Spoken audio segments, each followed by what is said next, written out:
原5月有一个民众食条仔子的药啊，会有过敏的症头，唔知讲你敢有这款的体质？有一个查某大学生因为生条仔子去诊所互医生看，药啊开互伊了，才知讲原来这是风胺类的药啊。伊食1礼拜开始发烧，规身躯拢出水泡，也佫有溃疡。这个互医生看，才知讲原来伊对这款的药啊有过敏的症头，那过敏的几率比一般人较超过40倍。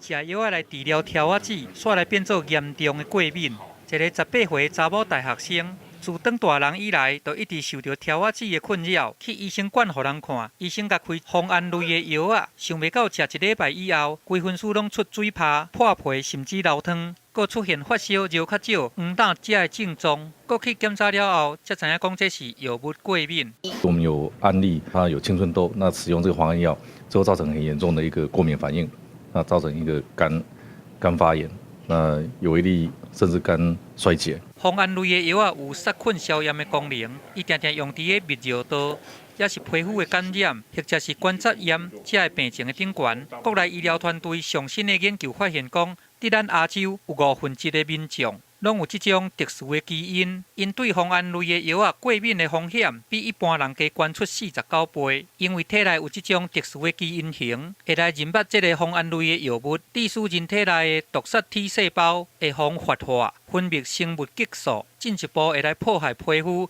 较严重的佫造成肝甲腰子的功能败坏去，死亡率有关到4成。先注意一下说，病人是不是在使用药物了之后呢，有发生红肿？ 破皮啊、起水泡的问题等等，甚至可能做一些贴敷的试验。除了用过敏的检测，一般若使用这个药物了后，若是出现皮肤起热、起疹、毛、水泡啊，也是讲嘴唇肿起来、吞物件有困难这症状，拢都爱紧停药啊去互医生看，才袂因为严重的过敏来危害性命。记者综合报道。